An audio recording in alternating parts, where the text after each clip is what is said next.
We finished with the First World War, and we're getting into the 1920s and then the 1930s. 1920s are a time of economic prosperity, so that's our boom, and of course the 1930s is the time of the Great Depression. That is the bust. But before we can understand the 1920s, we have to rewind just a little bit and go back to the teens. We talked a bit about the Progressive Era in first semester, how it overlapped with the Gilded Age. So the Gilded Age was all of these bad things going on. The Progressive Age is the attempt to fix these things to improve the United States. And in many ways, the First World War ended the Progressive Era and then led to the 1920s. So we're going to look at that link right now. One major element is women's rights. We've looked at this throughout the year. We looked back at Elizabeth Cady Stanton, and you could go back even to European history and look at Mary Wollstonecraft. But one place where we see this is with Margaret Sanger and her support of birth control for women. She was a nurse in urban areas, and with that, she was working with immigrant populations. And she would see these women who had 6, 7, 8 children, and just every year there would be another child. And these women did not have the education nor the finances to really understand how to stop this from happening, and she saw how economically this many children would take a toll, not on just the woman, but on the entire family. Additionally, her own mother, Margaret Sanger's mother, had given birth to 19 children, and she died at the very young age of 41. So Margaret Sanger feels that this is not a sexual issue. This is a human rights issue. This is an economic issue. She helps create an organization that would ultimately become Planned Parenthood, the organization that exists today. Now, in our culture, Planned Parenthood often is associated primarily with abortions, which it does perform, but it also provides health care of all sorts to women. And so Margaret Sanger was essential in creating that, and we still see that modern connection. We also have the issue of suffrage. The National American Woman Suffrage Association was created in 1890, and this issue of women's voting had often been a local issue. We did see the attempt with the Seneca Falls Conference in 1848, but for most places, this was a local states issue. When we were looking at the states and their nicknames, Wyoming, was the first state to grant women the vote. But what is different now in the Progressive Era is this starts moving to a more national level, pushing for the votes for women on a bigger stage. Another major element of the Progressive Era that we see in the teens is the Anti-Saloon League. Now, it was created in 1893 and was pairing with churches. When we looked at the temperance movement in the 1800s, it was often done through religious organizations. This is a secular organization. It does work with the churches, but what is different about the Anti-Saloon League is that it is involved in politics. It is lobbying at the national level to get laws passed to outlaw the sale of alcohol. Another thing the Anti-Saloon League uses is propaganda. They use papers and images and magazines and cartoons, and I love these. Which gets your vote? Your mother or the saloon?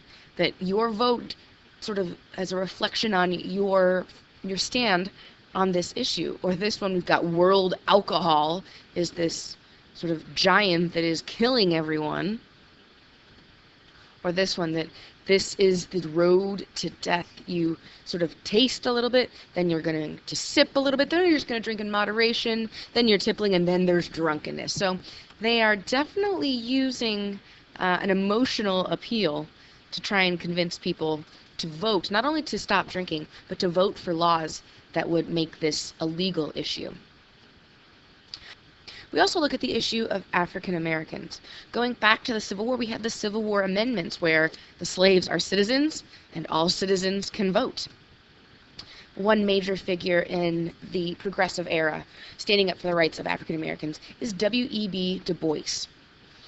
Now, he grew up in Massachusetts, so he is a northerner, definitely does not experience the Jim Crow laws that we had talked about last semester. But he goes to university in Tennessee in 1895, and there he experiences firsthand real segregation and discrimination. And this does not sit very well with him. So ultimately, he will continue studying. He will get the first PhD awarded to an African American from Harvard. Um, and he sort of calls out for more legal action, as opposed to Booker T. Washington, who said that education was the key to improvement for the lifestyles of African Americans. Du Bois is saying that it is the responsibility of the federal government to enforce these Civil War amendments. And so he is calling for political action. And he's not afraid to be incredibly vocal. To help him do this, he founds the NAACP, the National Association for the Advancement of Colored People. And ultimately will be a big supporter of African socialism. He ultimately moves to Ghana, West Africa, to research this and write about this. And he believed that African Americans would be more suited to the traditional societies where everything is more cooperative, or that sort of basic socialism. And he thought that African Americans wouldn't be able to function effectively in America as it was, and so they would have to come up with their own solutions. This idea of African socialism also plays into the popularity of socialism growing throughout the United States. Now, we talked with the Gilded Age how big businesses are getting bigger and bigger. People are getting incredibly wealthy, but it's just a small group, which means that the workers, there are more and more workers, and compared to the owners of these businesses, they are making less and less. So there is this great inequality of wealth, which at the basis of socialism is its primary purpose, to lessen or to decrease that gap in wealth. One organization that will be essential in this is the IWW, the International Workers of the World. And their purpose was not just any old trade union, but was, as it says, a union for the world. This is coming right out of the Communist Manifesto. The last line said, "Working men of all countries unite." So they are trying to have this be an organization that will fight for workers at any level, in any organization, in any sort of trade. This also is going to happen at the same time as the popularity of the Socialist Party of America, the SPA, or the SPA, and their main person is Eugene V. Debs. And they were calling for a cooperative commonwealth. They're not calling for violent overthrow like the communists were. But they want to create this cooperation between workers and the government.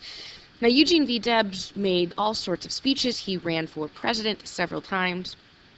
But he was often arrested during the First World War. First of all, he did not like the war. He thought that it was not our business.